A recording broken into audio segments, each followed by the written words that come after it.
Ora viva, seja bem-vindo ao Final Cut, podcast da Sport Seller. Já sabes, estamos no YouTube, na Apple e no Spotify. Se gostar é comentar, clicar aí no like, partilhar. Ora, hoje temos um homem que anda há muitos anos no futebol, Manuel Gonçalves Gomes, para muitos conhecido como Professor Neca, aliás, para quase todos, diria eu. Como treinador em Portugal, Aves, Braga, Estoril, Vitória, entre outros. Depois treinou a seleção de Angola, também treinou, e eu estou aqui a olhar para a cábula para não me faltar quase tudo, Moçambique, Maldivas, Índia, Canadá, Kuwait, Israel. Ora, hoje quer ajudar outros treinadores, é candidato à mesa da Assembleia Geral da lista A de Henrique Calisto para as eleições da ANTF, que se realizam a 31 de maio. Ora, professor Neca, Mister, eu prefiro chamar-lhe Mister. Antes de mais, e antes de irmos a esta carreira fantástica que fez com o Raimundo e que se calhar não teve o devido reconhecimento, que é uma coisa normal em Portugal, o que é que o motiva a aceitar a integrar esta candidatura? Olha, é um gosto muito grande de estar a falar consigo e a falar sobre aquilo que é a nossa paixão, que é o futebol. E o futebol no seu total ecossistema. Ah, o que é que me faz lembrar? Sabe que, em primeiro, e como vamos falar da Associação Nacional de Treinadores, eu quero dar uma referência muito especial àquele que ainda é o meu presidente, porque sou vice-presidente da direção, José Pereira. José Pereira que fez um trabalho excelente na nossa associação, foi um homem que se dedicou, vestiu a nossa camisola e se dedicou de alma e coração a esta causa e agora achou por bem e muito bem a retirar-se para dar lugar a novas ideias e a nova gente. E então surgiu no panorama aquele que, em minha opinião, isto de uma forma muito clara, porque eu conheço o Henrique Calisto há 50 anos, conheci-o como estudante, fomos colegas, como jogador profissional, fomos colegas, ele no Leixões, eu no Rio Pel, depois como professor de Educação Física, depois esta caminhada longa como treinadores de futebol. Ele de um lado e eu do outro lado da barreira. E sem dúvida nenhuma, deste contexto de treinadores, Henrique Calisto é de longe aquele que está mais bem posicionado para poder ser um presidente da excelência da Associação Nacional de Treinadores e catapultar para patamares ainda mais altos. Porquê? Por tudo isto, tem passado, e ter memória é sempre muito importante, tem passado sempre pelo futebol. E todos os agentes de futebol conhecem naturalmente Henrique Calisto. Nós fomos formadores de treinadores, são 4 décadas a formar treinadores, a estar no futebol e a ser líder de equipas, e isso é fundamental. A liderança é um ponto muito importante. E senti sempre em Calisto uma apetência, uma paixão impressionante por isto que é o associativismo, o sindicalismo, as causas públicas, as causas nobres, e depois porque é uma pessoa com uma grande capacidade de trabalho e tem em todas os players ou em todas as estruturas do futebol uma imagem de uma pessoa séria, competente, coerente, de grande capacidade de trabalho e aglutinador. E os treinadores também veem isso mesmo. Por isso acho que não tenho dúvidas de que a lista A, liderada por Henrique Calisto, tem todas as possibilidades, naturalmente, para ser o novo líder desta nossa Associação Nacional de Treinadores de Futebol. Como é que caracteriza este projeto da candidatura? Quais são... onde é que vem a diferença? Se bem que é uma diferença, é uma evolução, a mudança real. O projeto de candidatura é a mudança real. Pode-me explicar um pouco mais quais são as linhas mestras? O que é que... Já tive a oportunidade de falar com o Henrique Calisto, mas qual é que é a sua opinião naquilo que caracteriza este projeto?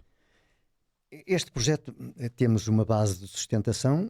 Aliás, Henrique Calisto, para que se saiba, foi o primeiro presidente da ANTF desde que foi fundada em janeiro de 1986. Portanto, é esta a memória. Porque ele era jovem, mas tinha uma energia, uma paixão e uma dinâmica muitíssimo grande, por isto que era a associação dos treinadores de futebol, porque havia duas fraturas entre duas correntes diferentes e que deu junção a esta associação. As linhas mestras são várias, é esta projeção e esta dinâmica, porque o futebol português tem-se desenvolvido bastante ao longo dos tempos. Nós somos sempre, nós fizemos parte desta corrente de transformação do futebol, porque nos anos 80 era, de um lado, os académicos. Sim. E, do outro lado, os práticos. E foi com muita paciência, com muita persistência, com muita vontade, e o Calixto, como eu fazíamos a junção destas duas vertentes, a teoria e a prática, que trouxemos até este patamar. Agora, há um trabalho muito grande a fazer. Não, parece que está tudo feito, mas não. E Henrique Calixto, já num dos pilares, e que me parece que é fundamental para os treinadores de futebol, é que nos últimos 10, 15 anos nós temos assistido a problemas grandes naquilo que é a certificação dos treinadores. Sim. E, basicamente, o UEFA há. E houve uma negligência que vem do passado. E a estrutura que pode organizar isto é necessariamente com o apoio dos treinadores, mas é a Federação Portuguesa de Futebol. E onde temos atualmente também, e ainda bem para o futebol, um dos pilares de futebol. Os 3 pilares de futebol, em meu entendimento, jogadores, treinadores, árbitros.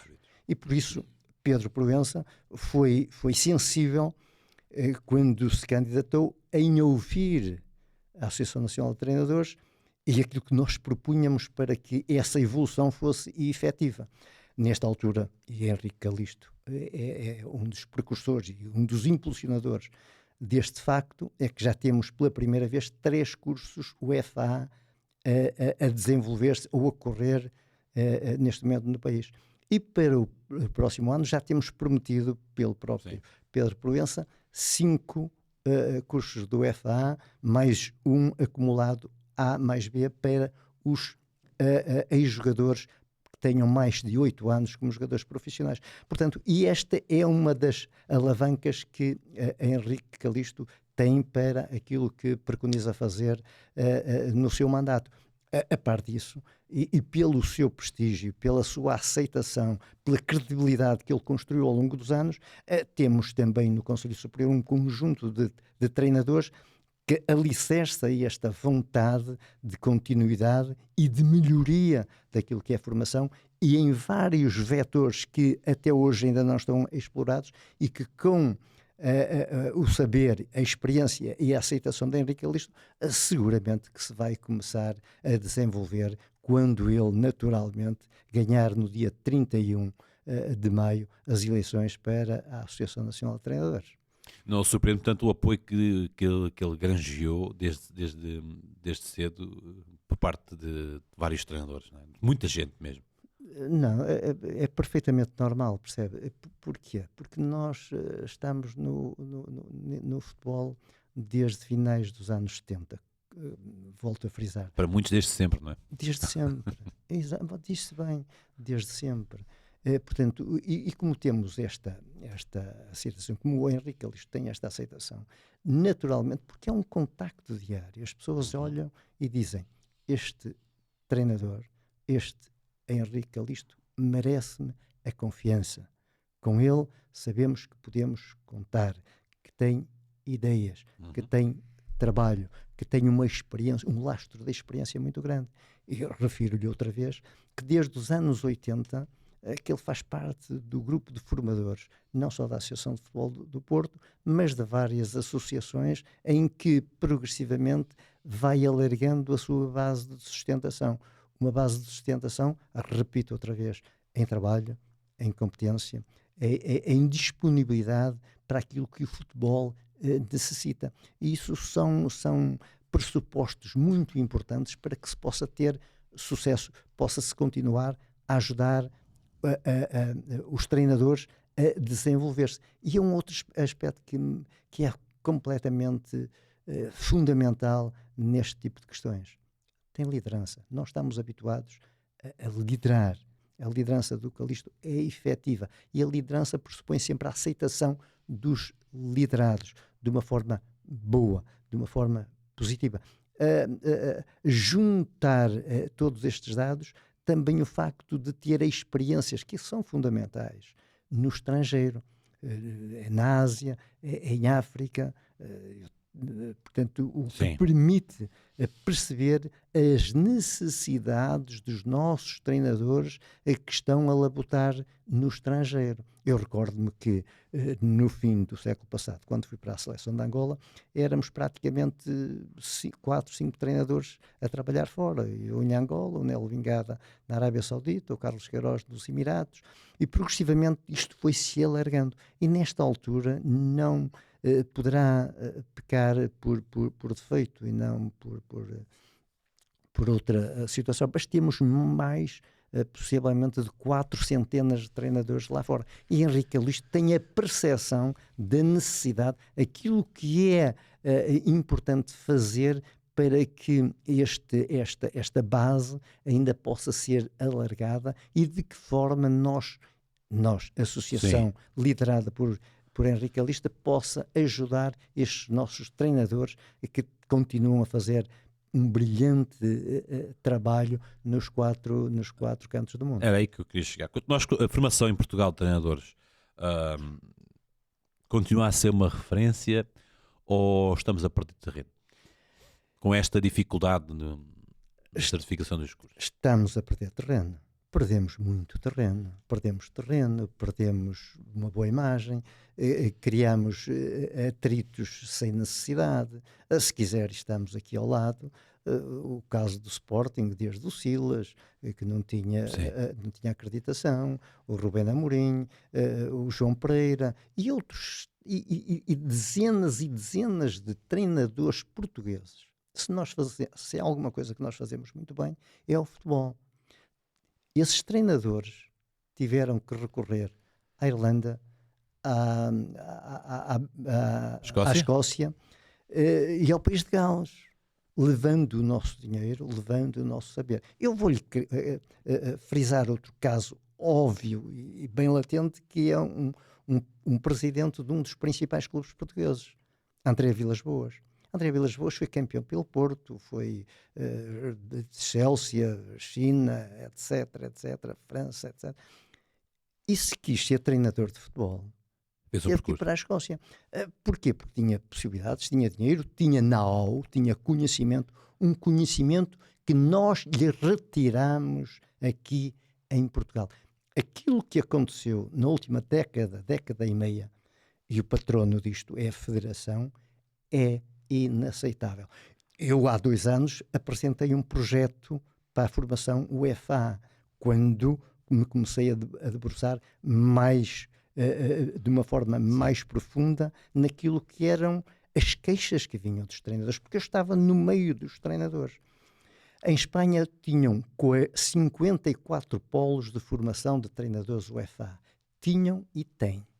Em Portugal tínhamos um polo de formação de treinadores UEFA, a Federação, que quando entendia fazia, quando não entendia não fazia. Portanto, 54 para 1. Os custos em Espanha eram, naquela altura, há 2 anos, 1.150 a 1.200 euros por formando. Nós, em Portugal, concentrado, era 3.300 euros há 2 anos. Hoje são 5.200. Isto é, a dificultar a ação dos nossos treinadores, retirar-lhe aquilo que é mais importante, que é a democratização do conhecimento, dar-lhe a conhecer, dar-lhe mais competências para ser melhor. Por isso, você repare, nesta altura, é bom que se diga isto, as nossas melhores marcas em termos mundiais e que foram fundamentais ainda pertencem a 1966 do Sr. Eusébio da Silva Ferreira. Se quisermos, outra marca mundial pertence a um inovador nesse tempo, que foi Carlos Queiroz, que é ter sido campeão do mundo em 89 em Riad, na seleção sub-20, e em 1991, na final, no Estádio da Luz, com 120 mil espectadores, eu era um deles, e portanto são estas marcas. A partir daí, em termos mundiais, ainda não ganhamos, ou como diz Jorge Jesus, ganhamos bola, zero. E o que dá uma dimensão real do futebol é ser campeão do mundo. E essas referências, que é o terceiro lugar de Inglaterra e os 2 campeonatos do mundo, não conseguimos ainda chegar lá. E em parte porque é importante termos mais e melhores treinadores. Treinadores que, se não tiver o UEFA, têm grandes dificuldades, grandes barreiras quando Sim. querem ir para o estrangeiro. Perdem competitividade com outros países como Espanha, Itália, França, Alemanha, Argentina, Brasil, etc, etc, etc, onde antecipadamente têm nos seus países elementos facilitadores para que tenham uma boa formação e uma boa certificação. Eu vou-lhe mais longe até. Se as nossas universidades já importam alunos do estrangeiro, por que carga de água é que os nossos treinadores têm necessidade de recorrer ao estrangeiro para se formar como treinadores, quando nós temos dos melhores treinadores do mundo? Portanto, nunca houve um plano estratégico para poder fazer a formação, que o nosso futebol, não é só os treinadores que estão a perder com isto, é o nosso futebol. Porque quanto mais treinadores bem formados tivermos, mais qualidade poderemos transmitir aos alunos nos clubes. Isto é de lá para ali. Isto não foi entendido naquilo que vem de trás. E Henrique Calisto é, de facto, o homem mais bem posicionado para fazer parceria com a Federação Portuguesa de Futebol, onde Pedro Proença é um dos pilares, como disse anteriormente, Sim. do futebol, no sentido de encontrar as melhores soluções que dote maior competência àquilo que são as bases fundamentais para que o nosso futebol continue a crescer de uma forma sustentada, de uma forma boa e que possa novamente lutar para ser campeão do mundo a nível das camadas jovens e necessariamente também da equipa principal. Porque se você reparar, a nível mundial, 6 dos 8 países que foram campeões do mundo são latinos ou latino-americanos. Só foge desta base a Alemanha e a Inglaterra. Só nós é que estamos ainda fora deste contexto. Mas, se Deus quiser, e começarmos a caminhar por uma via ainda mais segura, eu acho que em breve poderemos levantar essa tão desejada taça de campeões do mundo. Oxalá. Porque é daquelas coisas que todos sonham. Penso que todos amantes do futebol, não é? E para nós, como país pequeno, mas habituado a explorar e para esse mundo fora, acho que seria uma coisa. E penso que vai acontecer mais tarde ou mais cedo. Eu estou confiante nisso. Eu confio. Permita-lhe perguntar, até pela experiência que tem treinador e de dirigente, pensa que os treinadores deviam ter mais peso nas decisões estruturais do futebol português? Acho que sim. São pouco ouvidos, então é o que se espera deles, mas ou acha que de facto deviam ter mais intervenção? Isto é como em tudo, Sim. Percebe? Isto é um caminho. E nesse particular, eu acho que em termos de imagem que nós temos e deveríamos fazer mais, até porque ao termos peso na estrutura do futebol português, estamos a dar uma colaboração sobre aqueles que mais refletem e que mais pensam o futebol, que é o treinador. E quanto maior for a base, mais possibilita essa formação. Talvez até por aí, estou eu agora a conjecturar, é que nos retiraram, em parte, que essa base de sustentação fosse mais alargada. e obrigassem os nossos treinadores, se quisessem ter formação, a ir para a Irlanda, para a Escócia e para o País de Gales.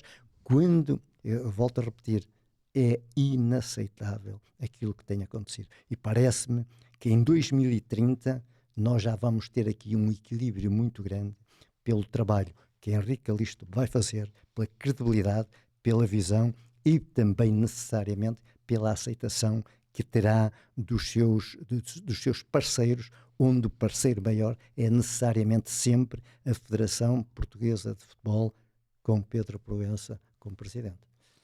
E permita-me aqui continuar aqui neste tema, até porque, e honra seja, não sei se foi o primeiro a falar, não sei se foi exclusivo dele a falar, mas Jorge Jesus, há mais de uma década, falava do número de clubes na Liga, né? Dizia que não fazia sentido haver 18 equipas, no sentido do quê? Das competições europeias, né? E a verdade é que reduziu-se, eu não quero dizer que é o ónus dele, mas eu lembro-me dele falar disto precisamente, e falou há pouco tempo também, e reduziu-se para 16, e a verdade é que em 3 anos o Benfica foi a 2 finais da Liga da Europa, o Porto ganhou uma Liga Europa, o Braga chegou a uma final, e de repente voltou-se às 18 equipas. Eu penso que também terá a ver depois ali um pouco aquilo que foi o castigo ao Boa Vista, mas a verdade é que se calhar ouviu-se pouco.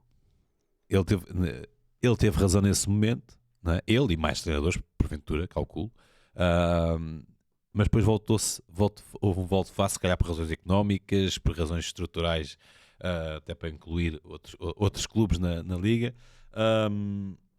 É nesse sentido que faço essa pergunta também. E pergunto-lhe também, permita-me aqui, e saindo agora, fugindo aqui um pouco da parte estrutural, os treinadores, quando são do controlo do jogo, não é? O treinador tem o controle do jogo, tem os seus criativos, mas tem o controle do jogo. Não passará, e aqui já de um ponto de vista mais do treinador, e agora vem-me à cabeça, por isso é que estou a perguntar, não passará também pelo treinador a recuperar um pouco da espetacularidade que o jogo às vezes vem a perder por causa da noção de controle do treinador? Concorda, discorda? Isto foram duas questões numa assim meio embrulhadas, mas... Isso é um tema sempre de grande reflexão. Tem merecido reflexão ao longo dos tempos e parece-me que deve continuar a mantê-la, essa reflexão, e onde o treinador deve ter uma intervenção mais forte. O futebol, nos últimos, principalmente neste século, a comunicação acelerou, com a internet acelerou de uma forma impressionante. Hoje o futebol sabemos que tem um espírito fortíssimo, que é o negócio. Sim. Ver até em que parte é que poderá haver o equilíbrio entre o fator negócio e o fator de desenvolvimento do futebol profissional. E eu acho que uma comissão permanente de calendários é sempre importante, por isso é que deve haver vários players, os diferentes players, desde os treinadores que estão no terreno, os treinadores que refletem sobre o jogo, sobre o espetáculo, sobre aquilo que são vários domínios de um crescimento acelerado do número de jogos, fundamentalmente para os jogadores e as equipas de top, para que se possa fazer um reajustamento também naquilo que é o planeamento do treino para o rendimento, no sentido de ver qual é a melhor solução. Se 18 equipas, se 16 equipas, se os 2 campeonatos profissionais, depois de termos uma Liga 3, e depois da Liga 3 há um hiato muito grande, porque quem está no terreno percebe que há queixas muitíssimo grandes de equipas em escalões mais baixos que acabam a competição quase em abril e que depois têm ali paragens de 3, 4 meses. Portanto, acho que esta reformulação de todo o edifício dos calendários há que ser objeto de um profundo estudo, e não tenho dúvidas, permita que lhe diga isto, que esta reflexão já começa a estar na cidade do futebol, porque é fundamental para haver um maior aproveitamento de todos estes vetores que se refletem depois naquilo que é o rendimento das equipas de top, porque têm mais jogos, do caso do Benfica, Sporting, Porto, Braga, Vitória, etc, e por aí abaixo. E depois também naquilo que é a nossa própria, porque é importante esta base, a formação. E há na base também do plano para a eleição do Henrique Calixto um cuidado muito grande sobre aquilo que é a base, a formação. Porque a formação, Sim. tendo uma boa formação, ajuda-nos a alavancar aquilo que é o outro patamar, que é o patamar das seleções, é o patamar do alto rendimento. Mas passa muito por uma reformulação muito grande, por um olhar mais profundo de um homem que tem o conhecimento, como o Henrique Calixto tem, para que essa reflexão possa ser mais forte, até para a própria calendarização Sim. dos escalões de formação, que também há de facto uma insatisfação muito grande, porque as bases têm sido pouco ouvidas. Devem ser mais ouvidas, onde os nossos treinadores têm sempre um papel relevante naquilo que poderá ser um melhor aproveitamento e um melhor redimensionamento daquilo que são o número de jogos e a quantidade de jogos que cada escalão possa ter ao longo da época. Ora, vamos aqui falar um pouco da sua longa carreira, onde passou por todos por vários países, vários clubes, mas subir o Aves 3 vezes, se eu estou enganado, foram 3, Foram 3 vezes. não é para todos. Qual é o segredo? Infelizmente o Aves passou por uma reformulação, né? Deixou de ser ou se calhar não deixou, mas está lá a gênese, né? Mas passou ali por um problema complicado, mas não é qualquer um que sobe a mesma equipa 3 vezes em alturas diferentes. Se for ver o futebol português, não deve haver ninguém que tivesse subido 3 vezes a mesma equipa. E a subir uma quarta foi já com as SADs, de um contexto completamente diferente.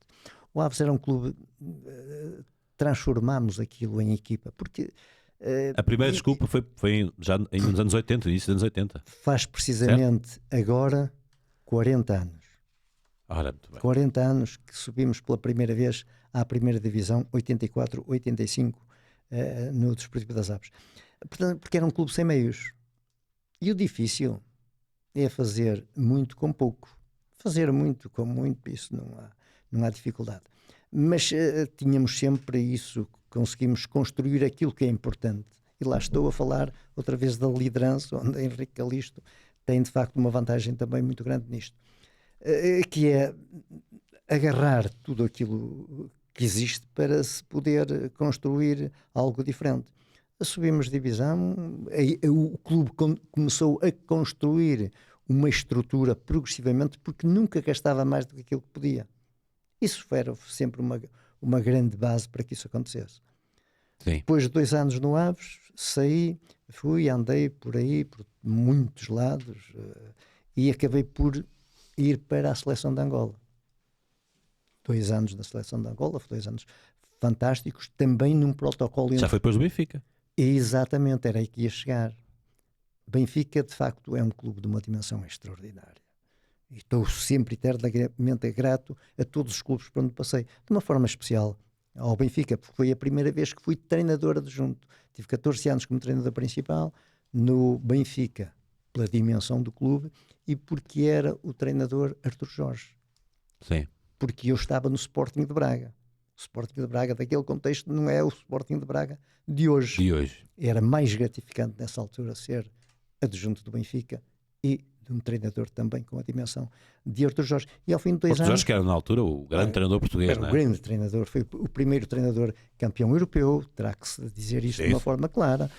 Foi o primeiro treinador português a ser campeão num país estrangeiro europeu, que foi em França, e portanto tinha uma grande dimensão. Foi um grande jogador de futebol, foi um grande treinador, um grande homem, de quem eu acho que o futebol português nunca lhe prestou a homenagem que efetivamente merecia.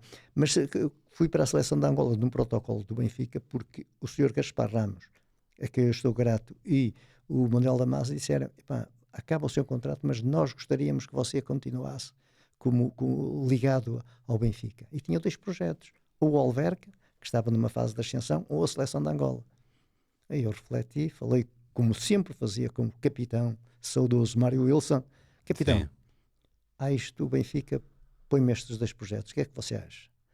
E ele diz-me isto do alto da sua sabedoria. Neca, eu vou morrer sem nunca ter sido selecionador de um país estrangeiro. Tens 5 dias, vai à África, inteira-te da realidade, decide, quero que estejas cá para a final da Taça de Portugal, justamente com o Sporting. Engraçado. E agora estamos os 2 a conversar outra vez. Fui, observei, olhei e acabei por ser selecionador da Angola. Como é que acontece a segunda subida do Aves? Eu venho da seleção de Angola, tenho um convite de uma equipa da primeira divisão, vinha cansado, desgastado, porque estávamos na fase final de um CAN que foi no Burkina Faso, e esse convite eu disse ao clube, pá, gostava muito, que foi o Varzim, na primeira divisão. Estou desgastado e não vos posso ajudar como vocês merecem nesta fase difícil do campeonato. E acabei por ficar sem treinar. No ano a seguir, aparece-me novamente o Aves. E eu venho de uma seleção de Angola. Venho do Benfica, seleção de Angola. E o Aves foi sempre um clube de afetos, de ligação. E lá tive que ficar outra vez no Aves. Se eu ficava no Aves na segunda liga, tivemos que subir a divisão. Mas venho de uma seleção, rapaz. Sim, sim. Passados uns anos, nas Maldivas, estou noutra seleção das Maldivas. Venho de Tsunami. O Tsunami, eu vim passar o Natal em família. Estava já a cumprir o 2º ano de contrato, onde tive uma ligação fantástica. E tenho com as Maldivas. Houve Tsunami, eu tinha chegado há 2 dias, quando vejo no telejornal Tsunami, na Ásia, etc. e tal, e as Maldivas, telefone para as Maldivas, não havia nada não havia rede, etc. e tal. Passados uns dias, o Aves vem outra vez, e estamos à rasca e tal. Assim, não, mas tenho contrato com as Maldivas, tenho bilhete marcado para o dia 23 de fevereiro, não, e tal. Pá, mas fica aquilo, o mar, aquilo, não sei o quê e tal. E era um clube que eu não sabia dizer não. Pedia às Maldivas se podia e tal, pelo menos até junho e tal. Pá, pronto, até junho e depois você vem e tal. Junho, pá, chega a junho outra vez e tal. Fiz parte da final da época, quase que subíamos divisão, perdemos a possibilidade no Santa Clara, a primeira subida do Santa Clara, e fico na segunda época, fico novamente no Aves, para evitar a descida. E nós tanto fugimos da descida, que quando demos por ela no final do campeonato estávamos na subida. Mais uma terceira subida. Então. Portanto, é um clube de afetos, um clube especial. É um clube especial para si. Gosto muito. Portanto, vim de 2 seleções para ser treinador da segunda liga. Ninguém fazia isto. No futebol atual, de negócio, ninguém fazia isto. Vir de uma seleção para uma segunda liga. Mas eu filo, porque eu fazia pelo futebol. Eu gosto de futebol, sabe? Gosto o prazer de estar onde gosto de estar. Isso foi fundamental. Nunca ninguém teve a possibilidade de retirar isto. Fazia-o, em primeiro lugar, pelo futebol.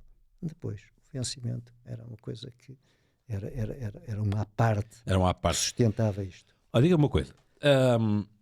Eu li numa entrevista da Tribuna Expresso, que eu recomendo procurar no Google, porque vale apenas, todas as entrevistas da Tribuna Expresso valem a pena,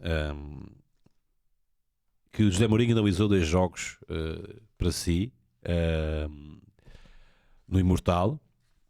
E isto vem a propósito do quê? Porque há uns tempos estive aqui no Final Cut do João Coimbra, e o João Coimbra falou do Marco Silva, que está a fazer uma carreira espetacular em Inglaterra, não é? É um dos 4 treinadores portugueses em Inglaterra, e está a fazer um trabalho espetacular. O Nuno Espírito Santo também, e o Ruben Amorim acredito que irá fazer, e o Vítor Oliveira. Mas a questão, falamos aqui do Marco Silva, e diz o João que o professor Neca mandou o Marco Silva e fazer, porque não ia jogar, fazer um relatório de observação, e diz o João Coimbra, o professor Neca ficou maluco com o relatório do Marco Silva. Lembra-se disso? Perfeitamente, perfeitamente.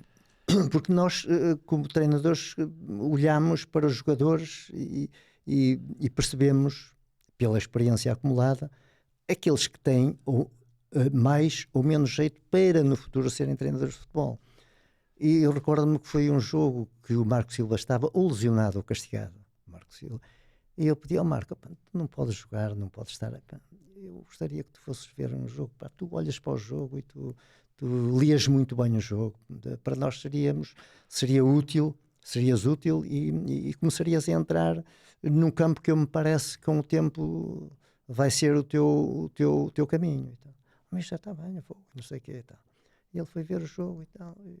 Depois acabámos o jogo, até não sei se foi na trofa, entregou-me o relatório e tal, na terça-feira. Eu li, como sempre faço, o relatório com a atenção que merece. Eu disse: a análise que este Marco Silva tem das coisas é muito gira. Deixa estar. No treino, tá? O Marco Silva foi observar aqui um jogo com uma análise tão lúcida, tão coerente, tão bem estruturada. Se o jogo com esta equipa, se nós não ganharmos, o defeito é do treinador e dos jogadores, porque o relatório está perfeito. Está no caminho aqui um treinador de elite que com o tempo vai lá chegar. E felizmente é um treinador de grande referência, uma pessoa espetacular, porque também para ser bom treinador tem que ser boa pessoa. Na generalidade é assim. E o Marco merece, o futebol português agradece, é uma nossa referência.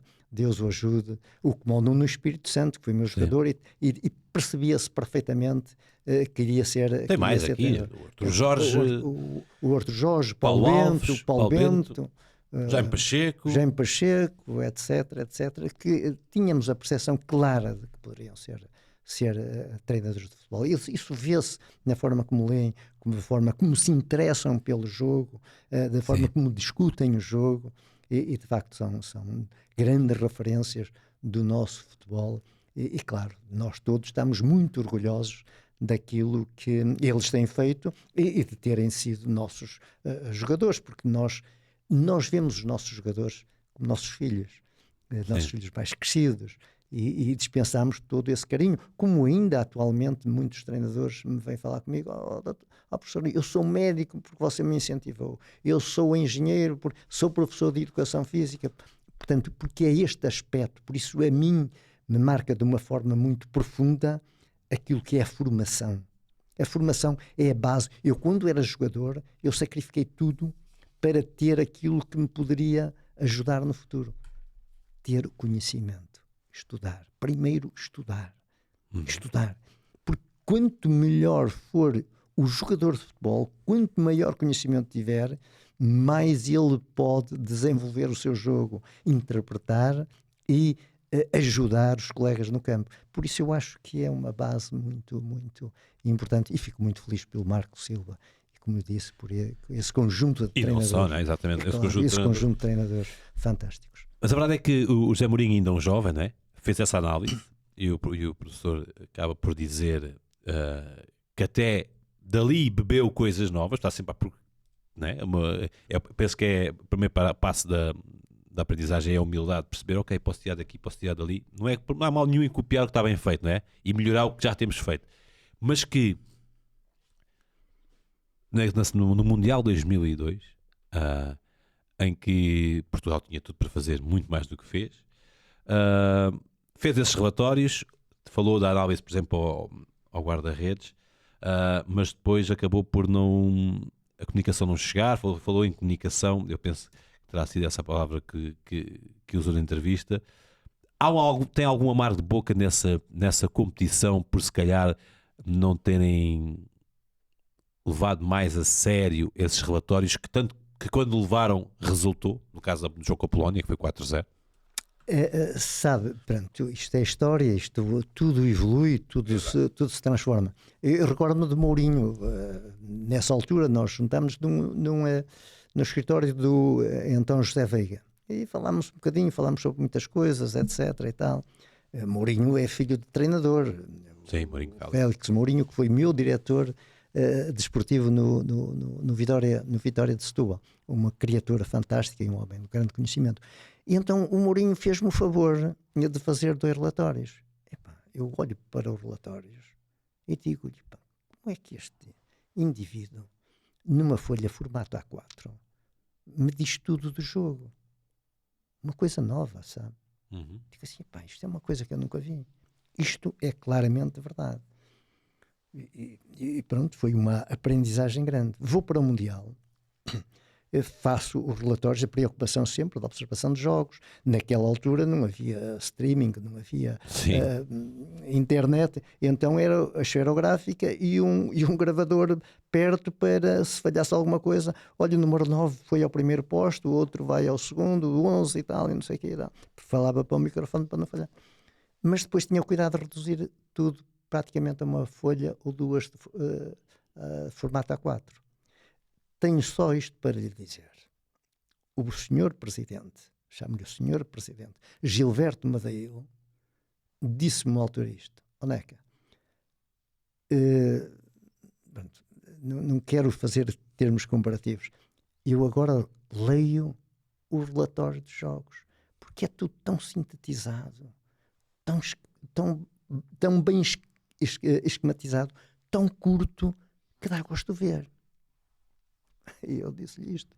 Olha, aprendi com um homem que me ajudou de uma forma determinante.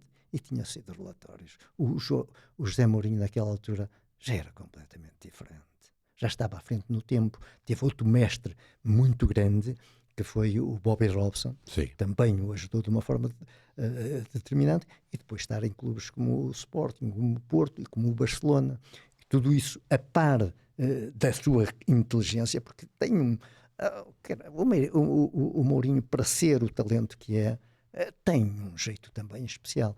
E de facto foi, como você disse, e como Capello, Fábio Capello diz isto muito bem, o que é o treinador? O treinador é o ladrão dos ladrões. Vai roubando um bocadinho este treinador, outro àquilo, outro àquilo.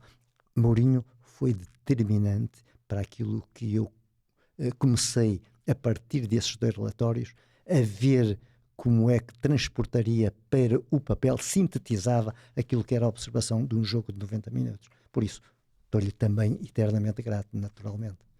Acaba por depois não especificar aí a parte do Mundial. O Mundial... Já muito foi dito. Muito foi dito. Já nada regressa atrás. Já foi pena. Foi pena também o Luís Figo vir de uma lesão que nunca teve lesões, e nessa altura teve uma lesão. Há especificidades que o tempo já lá vai, já lá passa. Alavancou Portugal, progressivamente se organizou melhor, hoje está muito mais bem organizado, tem estado em todas as grandes competições, quer o europeu, quer o mundial. Pena é que ainda tínhamos em 1966 a melhor marca do mundial. Isso é que é muita pena.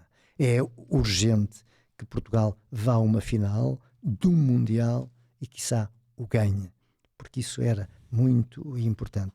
Por isso... Ficam esses votos, professor. Muito obrigado por ter estado aqui no Final Cut. Fica também o convite para mais tarde regressar também aqui para contarmos as histórias do Kuwait, da Arábia Saudita e Israel. Maldivas, que eu acredito que foi aí, houve um episódio aí que teve um sucesso danado que ninguém estava à espera e que depois correu mal para o treinador português. Fica aqui o pretexto para o trazer aqui mais tarde, ou noutra oportunidade. Não sei se quer dizer alguma coisa. Só dizer-lhe que venho com muito gosto, porque falar consigo sobre futebol é extremamente fácil, percebe? Nós temos o caminho aberto e terei muito, muito gosto quando você entender. Estarei cá. Com certeza vou fazer esse convite novamente, até porque há muito para falar, hoje com menos tempo, mas voltarei a fazer esse convite de certeza absoluta, porque há muito aqui para esmiuçar. Muito obrigado aqui ao professor Neca, com muitas histórias para contar e que ficaram por contar. Obrigado também a si que nos acompanhou. Já sabe, se gostou, é comentar, deixar aí o like e também partilhar. Nós voltaremos noutra oportunidade com mais um convidado de muito valor. Até à próxima.